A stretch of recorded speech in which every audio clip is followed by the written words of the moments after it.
शाम में 7.8 जी शिदत जे ज़लज़ले सां हर तरफ़ तबाही। फौतनि जो अंगु 1200 खां वधी वियो। हज़ारे ज़ख़्मी। केतिरियूं इमारतूं मलबे जो ढेर बणिजी वियूं। तुर्की में 912 ऐं शाम में 300 माण्हू फौत थियण जी तस्दीक। ज़लज़ले बाद आफ्टर शॉक जो सिलसिलो बि जारी। इमारतूं ढही पट पवण सबबि वधीक जानी नुक़सान जो बि ख़दशो। कप्रस, यूनान, अर्दुन, लबनान ऐं फ़लस्तीन में बि ज़लज़ले जा लोॾा महसूस कया विया। तुर्किया जे सदर रजब तैयब अर्दगान ख़ौफ़नाक ज़लज़ले बाद मुल्क में इमरजेंसी लागू करे छॾी।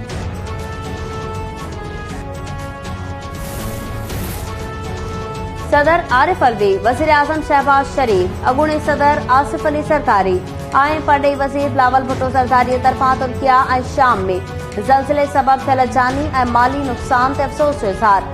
वज़ीर आज़म चयो त पाकिस्तान तुर्किया ऐं शाम जे अवाम ऐं हुकूमत जी हर मुमकिन मदद कंदो। तुर्किया सदाईं ॾुखे वक़्त में पाकिस्तान जो साथ ॾिनो। मौसमियाती तब्दीलियुनि सबबि थींदड़ तबाहीअ जा वाक़िआ पूरी दुनिया लाइ ख़तरे जी घंटी आहिनि। कुदरती आफ़तुनि ऐं मौसमियाती तब्दीलियुनि सबबि तबाही कंहिं हिक मुल्क या ख़िते ताईं महदूद नाहे। मेरे पे तो कोई नहीं है, ना हमारी जमात पे, बल्कि अब दबाव उन पे है कि उन्होंने जेल भरो तहरीक का ऐलान किया, तो मैं इंतजार कर रही हूँ कि वो जेलें भरे आगे। और बिस्मिल्लाह जो है वो ज़मान पाक से होनी चाहिए। पहले ज़मान पाक में जो छुप के बैठे हुए और अपनी फर्स्ट लाइन ऑफ डिफेंस में ख़वातीन को रखा हुआ है, तो उनको हटाएं, उनको कहें कि नहीं, मैंने जेल भरो तहरीक का ऐलान किया है, मैं सबसे पहले मैं खुद जाऊंगा जेल भरने के लिए। तो मैं तो इंतजार में, राना साहब ने कहा है कि हम इंतजार में, हम तो आंखें नजरें बिछा के बैठे हुए हैं कि आए तशरीफ लाएं, आपको भी पता चले कि जेल क्या होती है, आपको भी पता चले डेथ सेल क्या होता है, आपको भी पता चले कि कुर्बानी क्या होती है। तो उसका आगाज ज़मान पाक से होना चाहिए। मेरे पे कोई प्रेशर नहीं, प्रेशर उन पे है जिन्होंने ये बात की, अब उसको पूरा करें, बड़ी मेहरबानी। मुस्लिम लीग नून जी नायब सदर मरियम नवाज़ जो इमरान खान जेल भरियो तहरीक समा पार्क मां शुरू करण जो चैलेंज। मुल्तान में मीडिया सां ॻाल्हाईंदे मरियम नवाज़ चयो त असां इंतज़ार करियूं पिया त ही जेल भरियो तहरीक हलाइनि ऐं शुरूआत समा पार्क मां ई कई वञे। फ्रंट लाइन ते औरतुनि खे ढाल बणाए रखंदड़ पाण गिरफ़्तारी ॾेई तहरीक जी शुरूआत करे।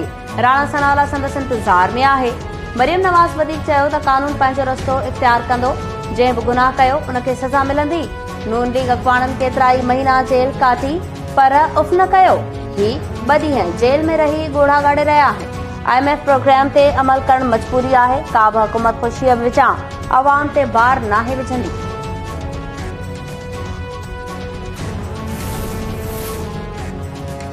दहशतगर्दी जे मसइले ते घुरायल आल पार्टीज़ कॉन्फ्रेंस जी तारीख़ तब्दील। APC 7 बदिरां 9 फरवरी ते इस्लामाबाद में थींदी। वफ़ाक़ी वज़ीर मरियम औरंगज़ेब चयो त आल पार्टीज़ कॉन्फ्रेंस में मुल्क जे क़ौमी तौर सियासी क़यादत खे दावत ॾिनी वेंदी। दहशतगर्दी ऐं मुल्क खे पेश चैलेंजिस ते गॾियल हिकमत अमली जोड़ी वेंदी। क़ौमी एक्शन प्लान ते बि नज़रसानी कई वेंदी। सिंध काबीना पुलिस में नवनि भर्ती थियल पुलिस अहलकारनि जा डोमिसाइल चेक करण जी हिदायत करे छॾी। वॾे वज़ीर मुराद अली शाह चयो आहे त पुलिस में नौकरियूं रुगो मक़ामी माण्हुनि लाइ आहिनि। IG सिंध DC ज़रिए नवनि भर्ती थियल अहलकारनि जा डोमिसाइल चेक कराए।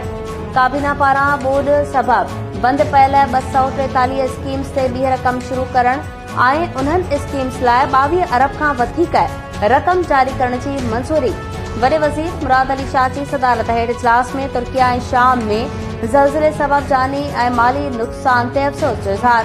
रैपिड रिस्पॉन्स फोर्स जो दायरो समूरे सूबे ताईं वधाइण जी बि मंज़ूरी ॾिनी वई। मुख़्तलिफ़ खातनि जो रिकॉर्ड महफ़ूज़ बनाइण लाइ कमेटी क़ाइमु। काबीना पारां पेशावर पुलिस लाइन्स धमाके जी बि मसम्मत। शहीदनि जे वारसनि खे 10-10 लख ऐं ज़ख़्मियुनि खे 5-5 लख रुपया मुआवज़ो ॾियण जो ऐलान।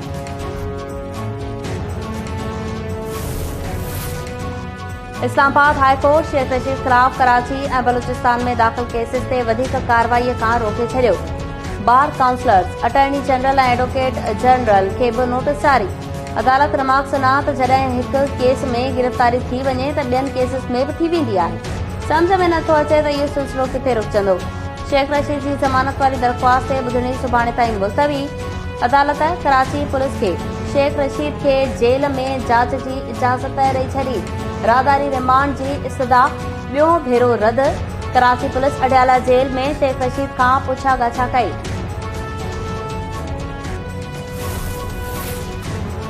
दुबई जी अस्पताल में लाॾाणो करे वियल अॻूणे सदर जनरल रिटायर्ड परवेज़ मुशर्रफ जो मढ़ अॼु ॾेह मुंतक़िल कयो वेंदो। तयारी मुकमल। परवेज़ मुशर्रफ जो मढ़ ॾेह आणण लाइ ख़ुसूसी जहाज़ जी रवानगी देर जो शिकार।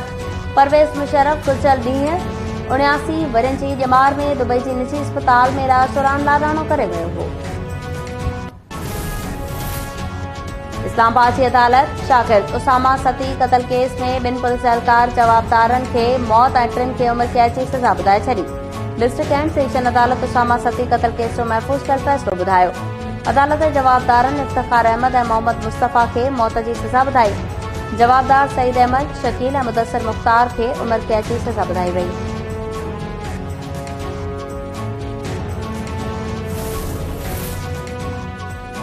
हैदराबाद की इंसाफ अदालत Sukkur Hyderabad motorway corruption scandal में गिरफ़्तार जवाबदार आशिक़ कलेरी खे जेल उमाणे छॾियो। नेब जे जांच ऑफिसर अदालत खे ॿुधायो त जवाबदार वटां वधीक 12 करोड़ रुपया हथ करे वरिता आहिनि। जवाबदार आशिक़ कलेरी वटां टोटल हथ आयल रक़म 55 करोड़ 60 लख रुपया आहे। अदालत जवाबदार आशिक़ कलेरी खे 14 ॾींहनि जो रिमांड मुकमल थियण बाद जेल उमाणे छॾियो। सखर जे साइट एरिया वारे इलाइक़े मां हथायल बोरी बंद लाश जी सुञाणप एसडीपी अखबार हसीब जोनेजो तौर कई वई। पुलिस मूजिब मक़तूल हसीब जोनेजो एसडीपी सखर डिवीज़न जो इतलाह वारो सेक्रेटरी हो।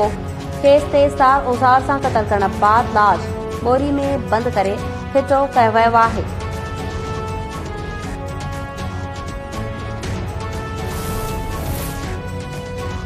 कराची पुलिस जे नाअहलीअ जो अनोखो मिसाल।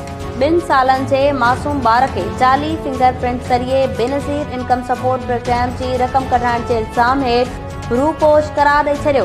पीउ 2 वरियनि जे मासूम ॿार खे खणी ज़मानत लाइ अदालत पहुची वियो। ॿार जे पीउ अदालत आॾो दाहियो त पुलिस रिमांड रिपोर्ट में 2 वरियनि जे ॿार खे मफ़रूर जवाबदार ॼाणायो आहे। ज़मानत मंज़ूर कई वञे। पुलिस ॿार खे गिरफ़्तार करण लाइ छापा हणी रही आहे। सखर में पुलिस मुक़ाबले में मारिजी वियल 2 ॾोहारियुनि जी सुञाणप थी वई। लाश वारसनि हवाले। गुज़िरियल राति मारिजी वियल ॾोहारियुनि जी अली हसन जतोई ऐं गुलाम शबीर जतोई तौरु सुञाणप थियण बाद लाश संदन वारसनि हवाले कया विया। ऐं सखर में नौजवान टिकटॉक ठाहींदे मुबैना तौर पिस्टल जो फायर थियण सबबि फौत। एयरपोर्ट थाणे जी हद बचल शाह मयाणी में 18 वरियनि जो बाबर अंसारी टिकटॉक ठाहींदे पिस्टल जी गोली लॻण सबबि फौत थी वियो। घर में रोई ॾाढ़ो।